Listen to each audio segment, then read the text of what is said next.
Your Steve Jones Show podcast is loading now. The Steve Jones Show podcast is sponsored by Sunbury Motors, North 4th Street in Sunbury, and Sunbury Motors Kia, routes 11 and 15 in Hummel's Wharf.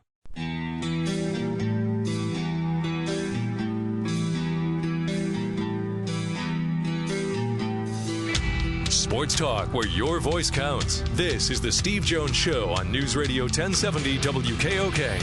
Now, from the Sunbury Motors Studio, here's Steve Jones.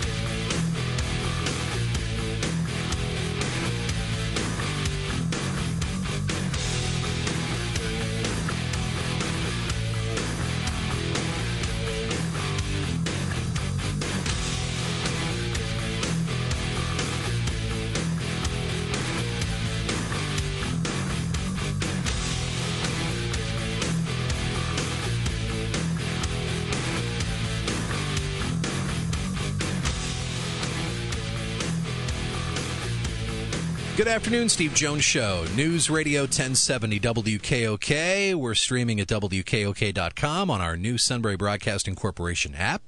And you can subscribe to our free Steve Jones Show podcast. We're on iTunes, Apple Podcast app, Google Play. Search Steve Jones Show, and we'll put the shows right in your smartphone and tablet.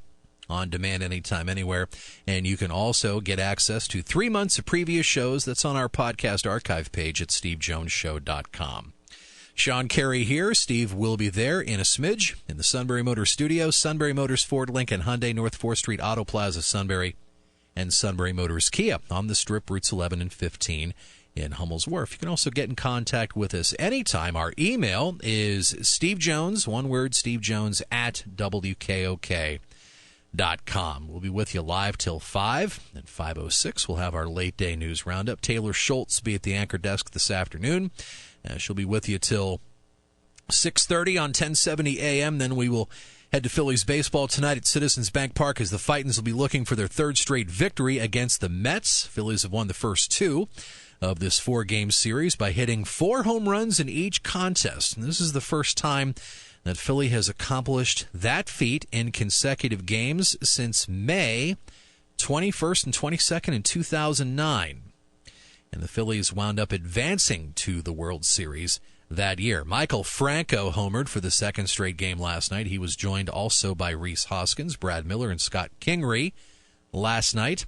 Phillies are going to hand the ball tonight to Nick Pivetta. He's 4-2, 5.54 ERA. Last Thursday was Nick's last start. He gave up 6 runs, 2 home runs in 5 1/3 innings in a loss against the Nats. Pivetta is 2-1 with an ERA just under 4 in 5 starts since rejoining the rotation. In his career against the Mets, he is 3-2 with a 6.23 ERA in 6 starts, spanning a little over 30 innings. But if the Phillies are able to continue this offensive surge, Pivetta likely would gain extra confidence. The Phillies pounded out a season-best 19 hits on Monday night to go along with 13 runs. The Mets looking Hello, friend. Mets looking to snap their 3-game skid tonight. Let's see. They have... Oh, you should hear Elio yesterday. Oh, my goodness. He has already... Vargas will be on the mound tonight for the Mets. He's thrown in the towel, yes. Look, I am not paid enough to sit here and listen to this stuff. Some people get $200 an hour to do that. You know, those are professionals. Wow. I'm just sitting here just trying to hang on. I'm right there with you. Meanwhile, Elio's, it was like, cry me a river. Hey, cry me a river here, will you? Right. He is counting down to Jets training camp as we speak. Now it's just going to go from bad to worse. Maybe he's not counting down to Jets camp. That's true. My goodness. He could be on a deserted island now, so. Unbelievable. Yeah. Like being an Orlando Magic fan. We still have a team? All right. I mean, I'm listening to him yesterday. I spent most of the show just listening. I'm listening.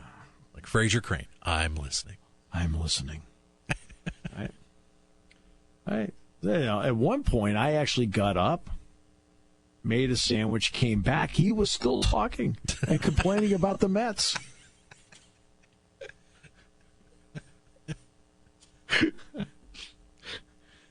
You pulled that off quite a bit 4 or 5 years ago with the previous producer was in this chair before I got here. Oh, my. If I had $1 for every time that happened, I could have paid for Chris's wedding.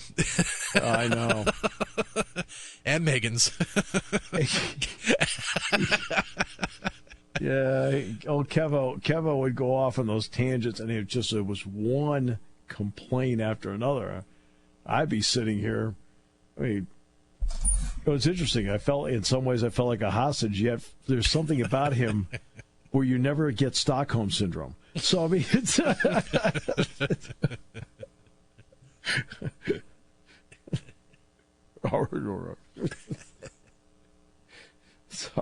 So yesterday, you see, the NCAA wants to modify its transfer rules, the language in it that allows you to be eligible right away. Well, because they're trying to lessen the number of waivers. Whose fault is this? It's the NCAA's. It's their own fault, right? Here's a word for you. How about no? Do we pin this on the head of the NCAA, or do we pin this on a huge portion of presidents and chancellors across the country, or is it a combination of both? No, it's pinned on the committee that's in charge of this. Right? There's a committee that's in charge of this that reviews transfers at the NCAA level. They're the ones you pin it on. You don't pin it on the university presidents. As much as it's easy to pin a lot of stuff on Mark Emmert, you can't pin this on him. It's the committee that's in charge of this. And to be honest with you, I think they need to change the committee and change that up. The reason they need to change it up is that they're not doing a good job. They're not doing what's in the best interest, in my opinion. There are certain waivers that are absolutely legitimate. All right, somebody's sick, very sick. I need to transfer closer to home. I'd like to play right away. All right, I'm sympathetic to that. I understand that completely. That's fine. Now, here's one for you I think that's interesting. I get run off my team. Now, I'm not big on running people off teams. Now, there are people that are dismissed from teams for disciplinary issues. An off-the-field incident, on the field discipline, in other words, insubordination, grades. So there are ways, there are times when you have to dismiss somebody because they would be dismissed from any organization. They would be dismissed from a company. They would be dismissed from a volunteer group. They'd be whatever. What they did would force them to be dismissed. That happens. But the ones that are run off a team, Joe Paterno always had a saying. He would tell me, he said, look, he said, it's not your fault that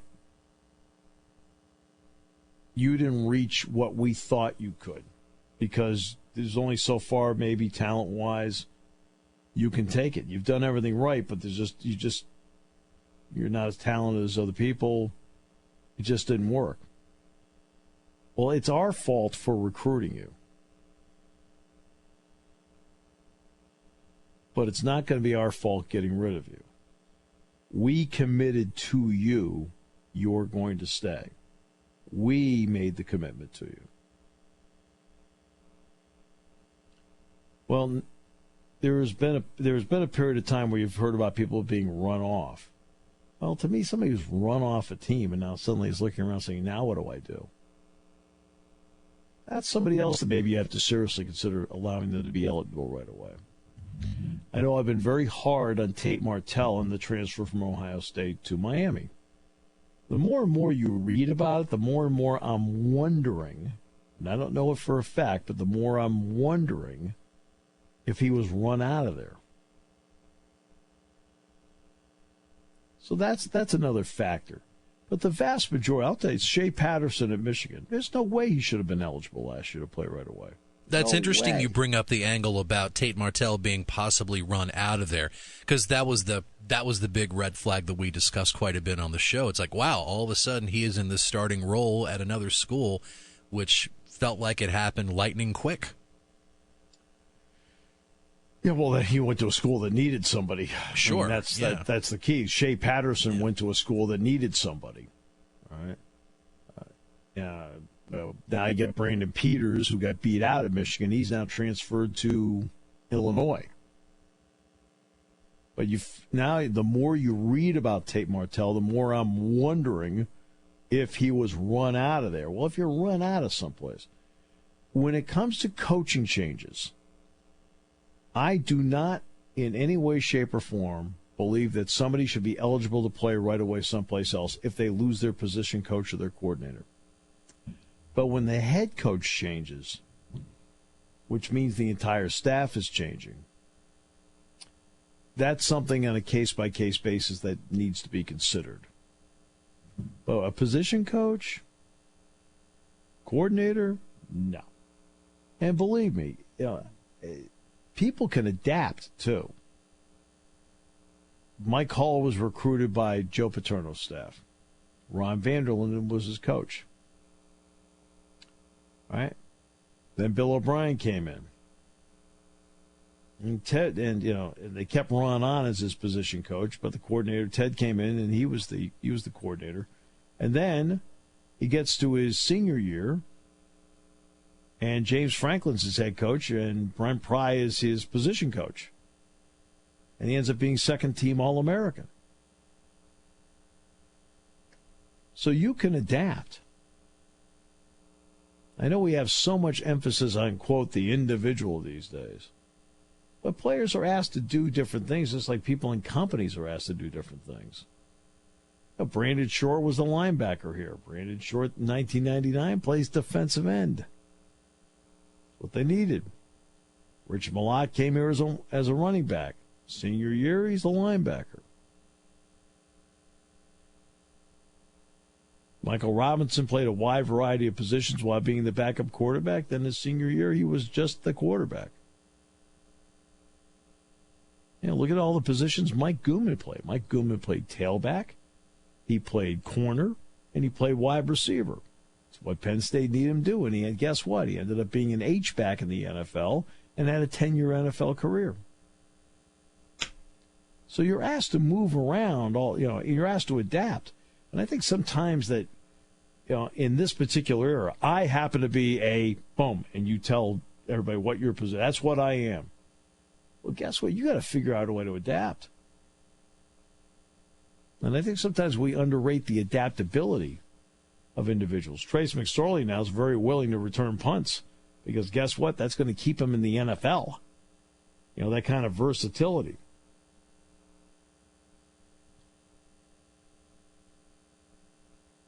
But the Martell thing is interesting. That's why you've heard a lot of discussion about 1 year versus 4 year scholarships. A lot of places do now offer 4 year scholarships.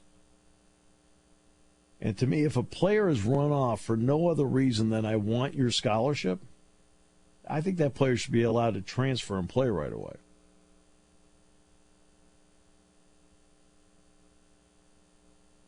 But the NCAA, this is not one you can pin on Mark Emmert.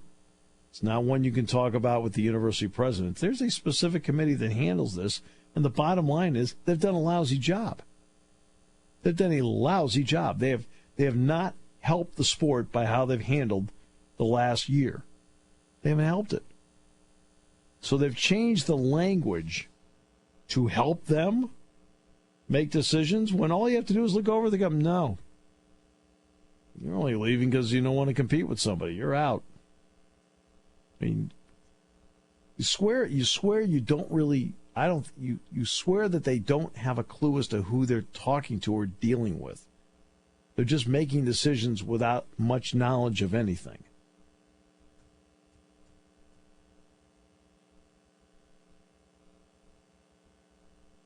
But they need to change it because, right now it's free agency. And free agency, to be frank with you, does not exist in most of the world. You got to, for in other words, let's take sports at the highest level. When are you allowed to be a free agent?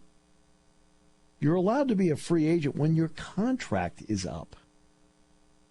Well, if you end up signing a 4-year scholarship offer, 4-year, is your contract up? No. Your contract is not up.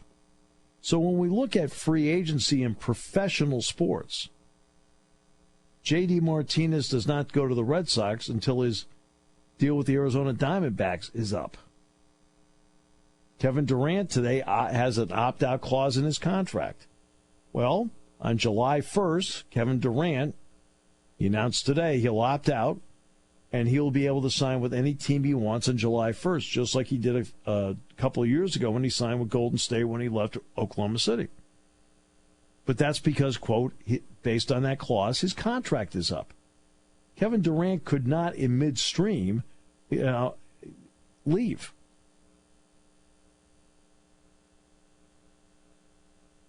Can't do it. Bryce Harper, at the end of this upcoming season, cannot become a free agent and change teams. He has a 13-year contract with the Phillies. Yet in college sports, people want to change from team to team, and they want to be able to play right away. Well, even in professional sports, that doesn't happen until your contract is complete. If you're going year by year on scholarships, maybe you can argue it. But now a lot of places have 4-year scholarships. You have not completed your contract.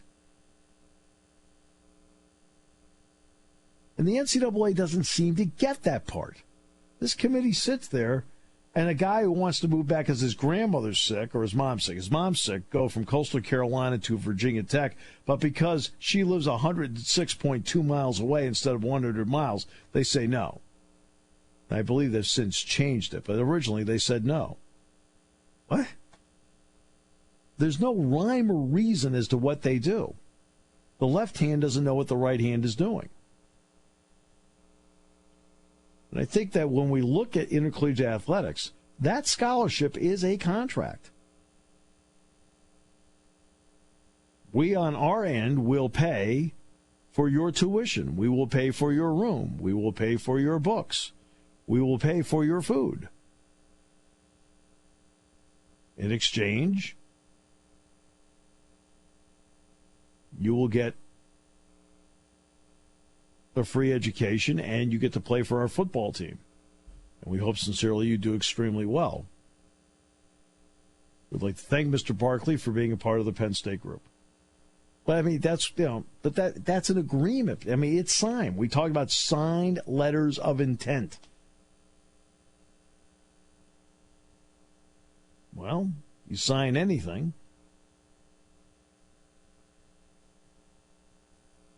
And I think that part's never brought up. I think everyone acts like, well, it's just a scholarship. All right, fine. All of you who pay tuition out there for your children, raise your hands.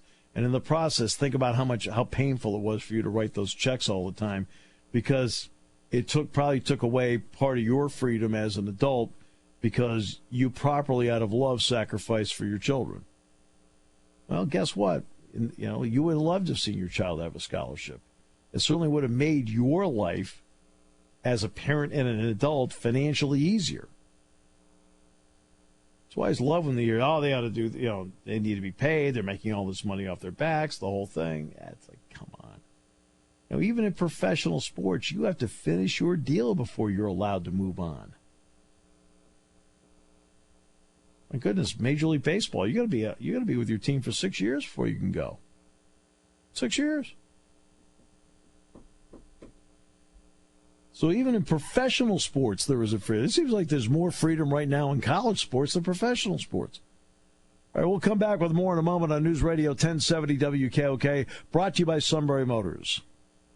When it comes to car buying, there's the other guy's way, and then there's the SMC way. The other guys force you into a vehicle you really don't want. The Sunbury Motors way lets you take the time you need to browse, ask questions, and take the test drive and think on it. For over 100 years, the Mertz family and all their employees have made your experience the most pleasant one you'll ever have. The other guys won't offer you the best price for your trade, no matter how much they say they will. The SMC way is their promise to provide you with the most money the market shows your vehicle is worth. The SMC way is to offer you all applicable factory rebates on new vehicles and generous discounts. Looking for a pre-owned vehicle? The SMC way checks each vehicle in a 200-mile radius to determine the lowest price, then beat it. It's the lowest price promise, just part of the SMC way. The choice is up to you, the other guy's way or the SMC way. The SMC way wins every time. Sunbury Motors Company in the North 4th Street Auto Plaza, Sunbury, and at sunburymotors.com. Selling more cars and satisfying more customers for over 100 years. Taking your calls at 800-795-9565. This is the Steve Jones Show on News Radio 1070 WKOK. Now, from the Sunbury Motors Studio, here's Steve Jones. Sunbury Motors, 4th Street in Sunbury. Sunbury Motors Kia. Routes 11 and 15 in Hummel's Wharf. Great to have you with us on the show today.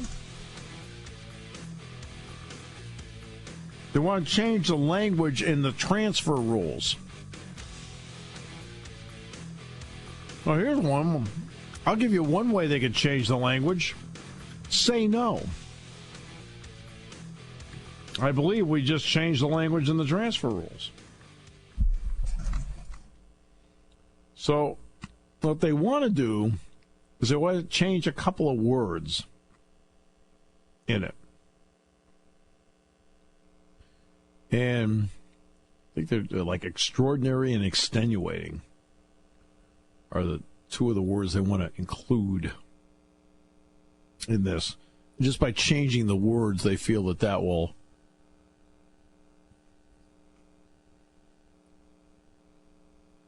change everything.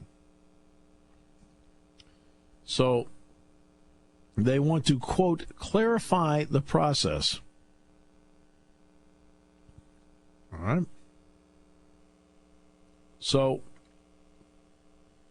in cases where a student-athlete transfers because of the recent injury or illness of an immediate family member, the new school must provide contemporaneous medical documentation from the treating physician showing how the family member is debilitated, an explanation of the student-athlete's role in providing care, confirmation from both the athletic director and faculty athletic representative that the student-athlete will be allowed to depart the team to provide care, a statement from the previous school's athletic director explaining why the student-athlete said he or she was transferring, and proof that the student-athlete is in good academic standing and meeting progress toward a degree at the new school. A transfer must occur within or immediately after the academic year after learning of the injury or illness, and the guideline requires the new school to be within 100 miles of the immediate family member. Previously, in such cases, the new school had to provide written documentation from the family member's treating professional, contemporaneous medical documentation showing how the family member was debilitated, an explanation of the student-athlete's need to transfer, a confirmation from the athletic director and faculty rep that the student-athlete would be allowed to depart the team in order to provide care for the family member. So an athlete now has to show that they have a defined caretaking role.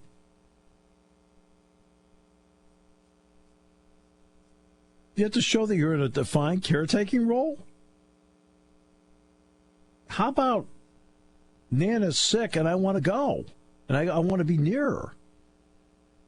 Me being near her is going to help her. No.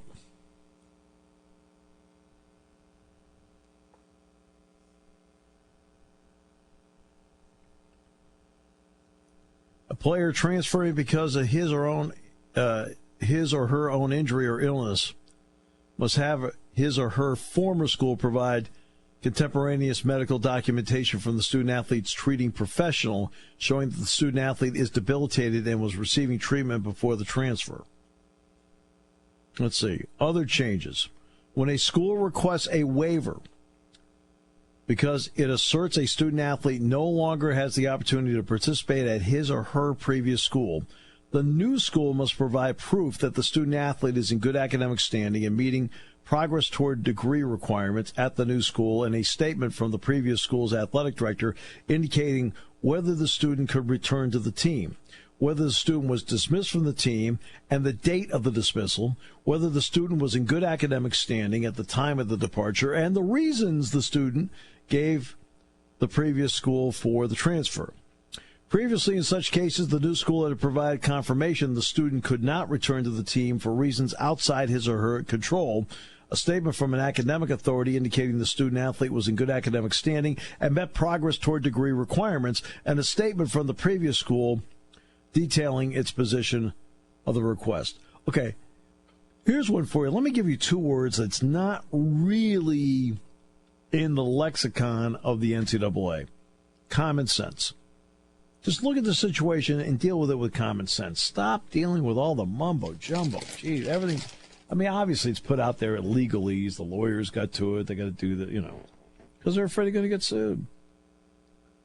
And the NCAA has a lousy track record when it comes to getting sued. They're not very good at it.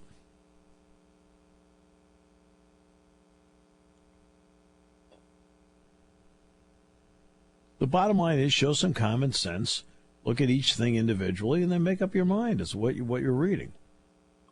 I think the vast majority of the time they need to sit out a year. Simple as that. You need to sit out a year. I know in our business we have, quote, non-competes. That's been a standard forever.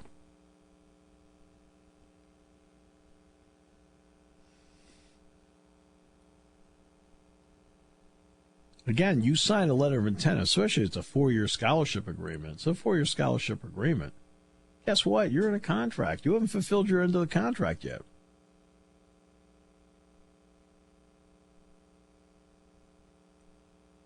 That's how I look at it. As I pointed out, professionals. Bryce Harper, at the end of this season, cannot look around and say, you know what? I want to transfer to the San Francisco Giants. Can't do it. He's under contract. Now, last year, his contract with the Washington Nationals ran out. Thus, he was free to talk to anybody.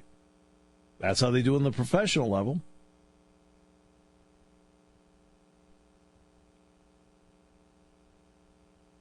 I just wonder how many times Scott Boras asked Harper, are you sure you want to do this? Are you sure you don't want to get an opt-out after, let's say, year 6 or year 5? Well, but he may not, there may have been teams that looked at the opt-out and said, we're not doing that. It takes two to tango on that. Look, Harper ended up with, 13 years? Harper ended up with 13 years, especially the way the last 3 years were structured, because he wanted to stay in one place for 13 years. That's why he did it. Instead of taking the original 10-year deal, he asked for the additional 3 at the end for less money.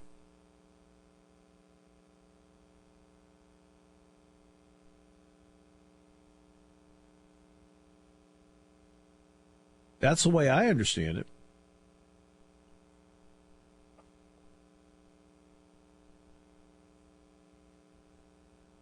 But I'm just saying, a college athlete, I want to transfer.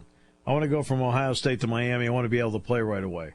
Well, guess what? In the real world, in sports, that doesn't happen. In the real world, in sports, that doesn't happen. Manny Machado at the end of the year cannot say, you know what? That's it. I'm going to the Cardinals. And San Diego's going to look at him and go, you signed a 10-year contract. You're staying here in San Diego. With all the clauses that are put in place. Professional sports doesn't have that. Professional sports has free agency. They have free agency with rules. You have to honor your contract first, then you can move. Well, a lot of today, a lot of schools have 4-year scholarships. Well, as far as I'm concerned, that's an agreement. That's a contract.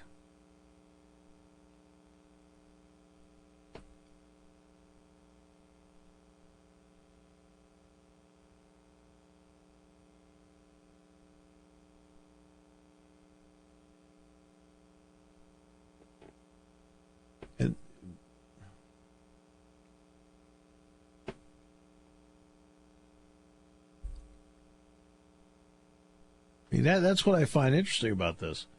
Is that you look at the professional sports model and the ability to move. Well,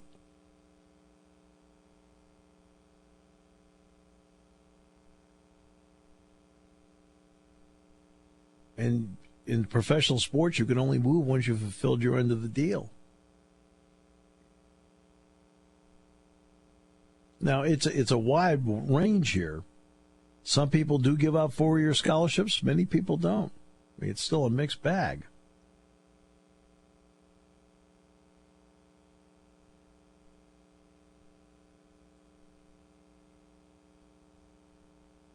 I mean, since 2012, the NCAA has allowed schools to provide multi-year scholarships.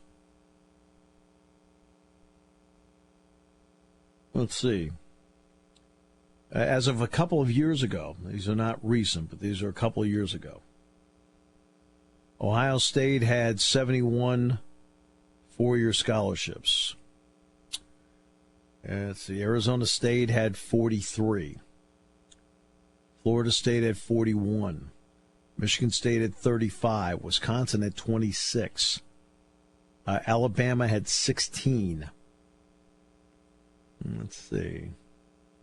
They also had 2 3-year scholarships. I don't know if Penn State is not on this list. So I'm sure you wanted to know that, and I don't know in terms of the numbers.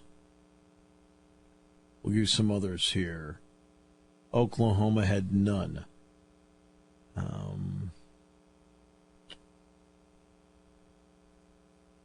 Auburn had 34. Michigan State had 35. I mentioned Wisconsin already. Kentucky had 10. So it's a mixed bag, with Ohio State doing it more than anyone else. Let's see, Ohio State, 104 multi-year scholarships, 71 4 years. Total number of scholarship athletes, 725. That's on all platforms. Scholarships not renewed, 71.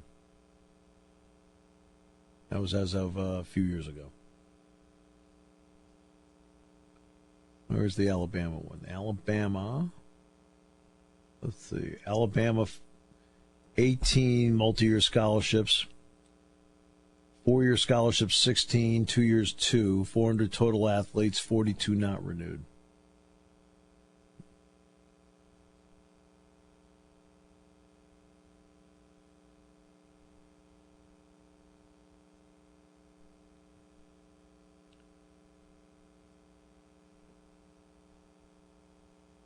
So, I mean, Power 5 schools are allowed to do this.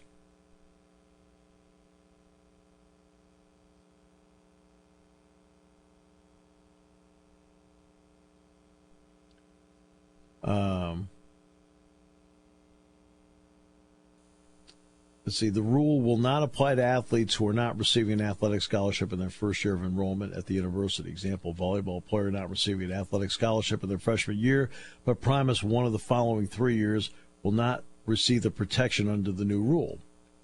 Cancellation or non-renewal is possible if the athlete is ruled ineligible for competition, obviously. Provides fraudulent information on an application, letter of intent, or a financial aid agreement. Engages in serious misconduct that rises to the level of being disciplined by the university's regular student disciplinary board, voluntarily quits the team, or violates a university policy or rule which is not related. Okay? Now, we all know that despite the rule, there are some Division I coaches who want to take away the scholarship. But over time, more and more are going to the multi-year model on a scholarship.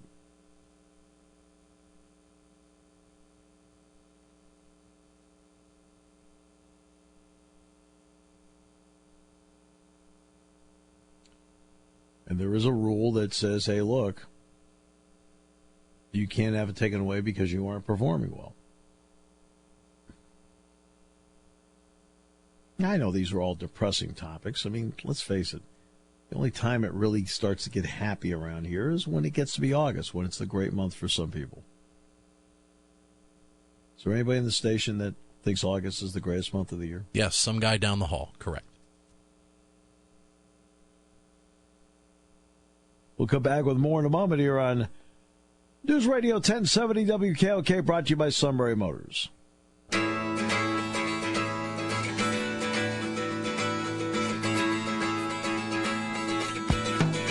Welcome back. Great to have you with us on the show today.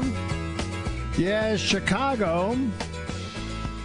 Well, you were there last night. What a phenomenal show at Spyglass. At Spyglass. Wow, beautiful night. Buhner was there. He was.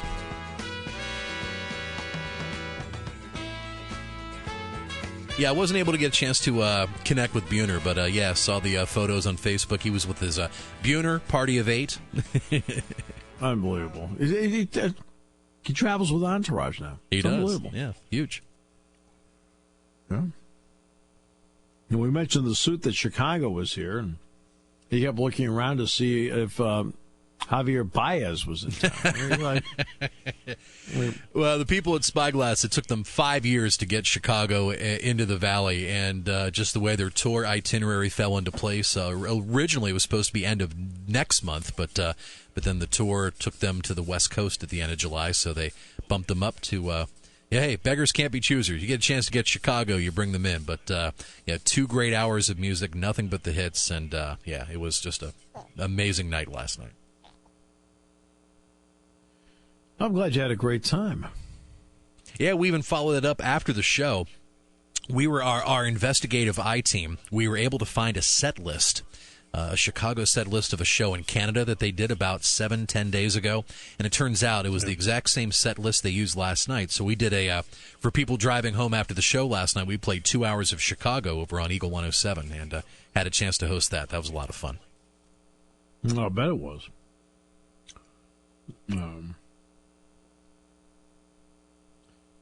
Well, Chicago was great last night, according to what you said. And meanwhile, while you were doing that, I was here listening to a Mets game. I heard quite a bit of that on the way out 890 heading out to Spyglass yesterday. So it's like, talk him off the ledge, Stefano. You can do it.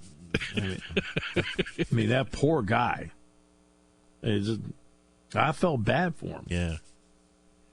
But kind of ironic, though, we just played a classic Chicago song called Beginnings, and pretty much we're talking about NCAA transfers and people, student-athletes looking for a new beginning, a fresh start, and you're right, just the wordage and verbiage that the NCAA is trying to tack down, it's it makes it quite interesting. So it's kind of it's like everything's legalese. They're trying to avoid being sued for saying no. Well, this is what I've said now a couple times. And in the process, they try not to get in their own way. Right. Well, but this is what I've been saying. Now, when it comes to athletes, they do have options on money. If you want to play, let's say if you're a college basketball player, you can go over to Europe anytime and play. You can go to Australia or New Zealand or China anytime you want to play. And then you can enter the NBA draft if you want. In football, believe it or not, the XFL does not have rules on eligibility for the league. In the NFL, you have to be out 3 years.